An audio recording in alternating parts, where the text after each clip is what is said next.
Vénus, la planète voilée.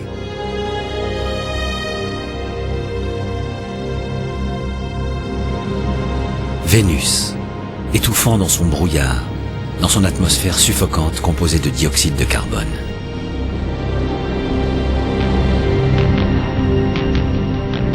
Vénus, sculptée par ses volcans.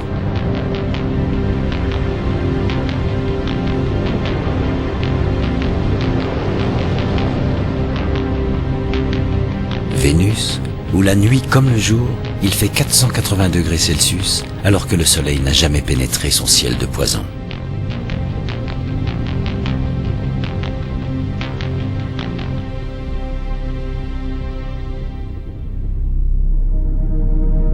Vénus est une énigme.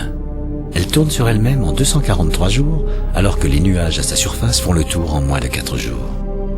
Avec un diamètre de plus de 12 000 km, Vénus a presque la même taille que la Terre, mais elles n'ont rien de commun. Peut-être qu'à un moment de son histoire, Vénus a ressemblé à la Terre, avec des océans, des continents et un ciel bleu clair.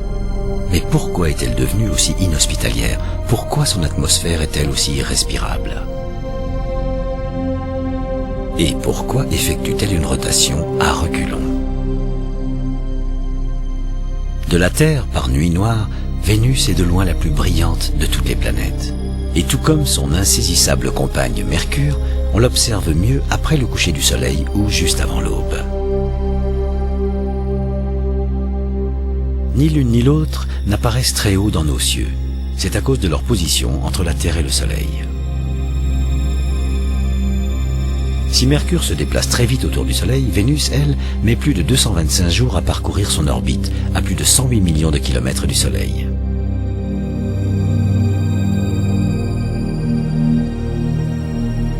De temps à autre, Vénus passe devant le Soleil. En 1769, l'explorateur James Cook observe un des passages de Vénus. Ces observations, faites du Pacifique, sont comparées à d'autres mesures faites plus au nord. Par un simple calcul trigonométrique, la différence de latitude révèle la distance entre la Terre et le Soleil. Ce sont là les premières tentatives de mesure de l'univers.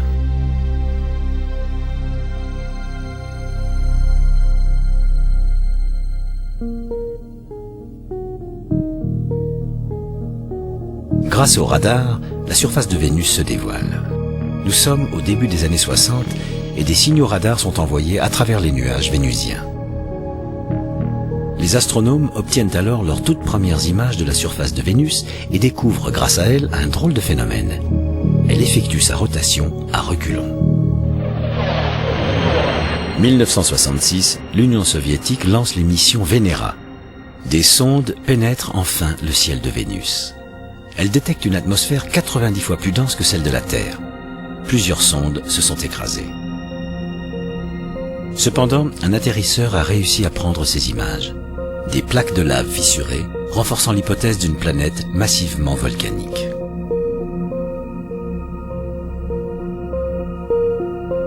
Les images de Venera sont envoyées sur Terre avant que les appareils ne soient complètement calcinés. Ici, même les machines ne peuvent survivre. Si un homme réussissait à atteindre la surface de Vénus, il serait immédiatement écrasé. Mais il y a pire encore. Les nuages qui constituent la couche supérieure de l'atmosphère sont composés d'acide sulfurique. Sur l'écran de ce radar, on peut voir les zones d'atterrissage des sondes Venera. Elles nous montrent une planète faite de plaines, de quelques hauts plateaux. Sur la Terre, par exemple, les hauts plateaux constituent nos 7 continents, alors que sur Vénus, il n'y en a que 2.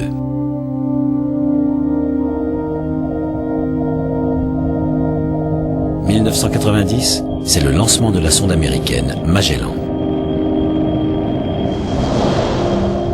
Magellan remplace alors les images des sondes Venera par de véritables films. Désormais, on voit la surface de Vénus, on la survole. Vénus vue par un ordinateur. Les hauteurs ont été exagérées, les couleurs imaginées, mais tous les autres paramètres sont exacts.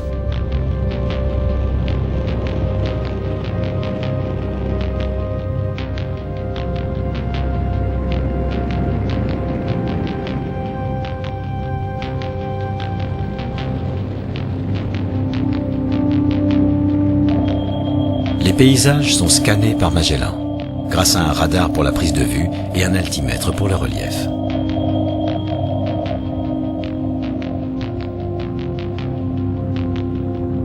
Voici 3 cratères d'impact.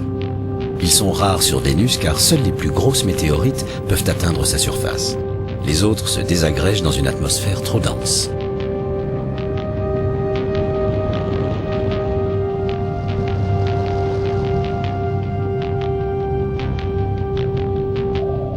Bande après bande, image après image, Magellan nous dévoile la planète.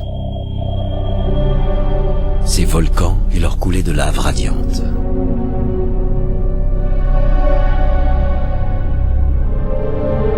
Le cratère de Cléopâtre, dont la couronne est transpercée par la lave.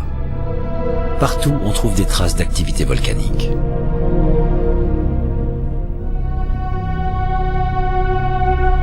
Magellan nous a montré que Vénus est bien la plus volcanique des planètes du système solaire.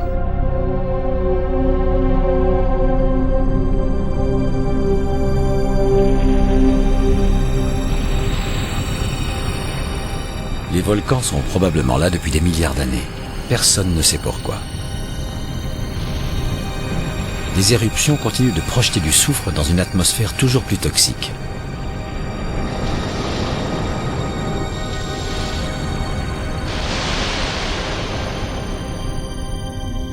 La lave recouvre encore et encore la surface.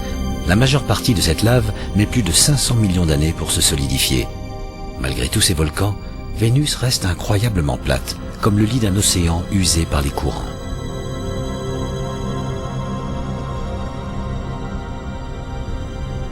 Ici, les vents de Vénus ont emporté avec eux les cendres d'un dôme volcanique.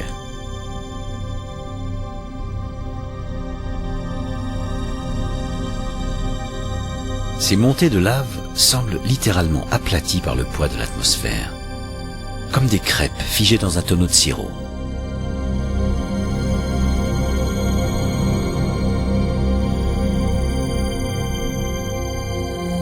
Là-haut, le radar poursuit sa mission.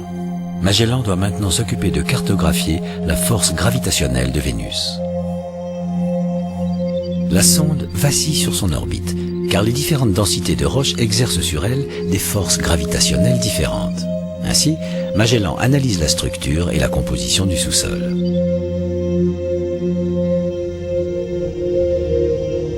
La composition intérieure de Vénus ressemble à celle de la Terre. Même densité, même croûte, même manteau de lave, même noyau. Le noyau est solide. C'est probablement un mélange de nickel et de fer. Mais à la différence de la Terre, il n'y a pas de plomb fondu en dehors du noyau. De ce fait, Vénus n'a pratiquement pas de champ magnétique.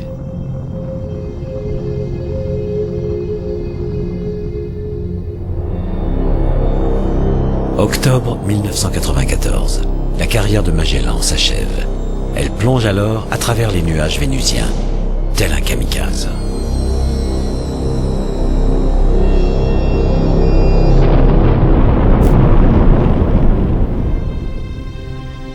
Mars, la Terre et Vénus marquent les limites de la zone habitable du système solaire. Vénus, plus proche du Soleil, se trouve à l'extrême limite de cette zone. Alors, pourquoi n'y trouve-t-on pas de l'eau, des océans et des continents ?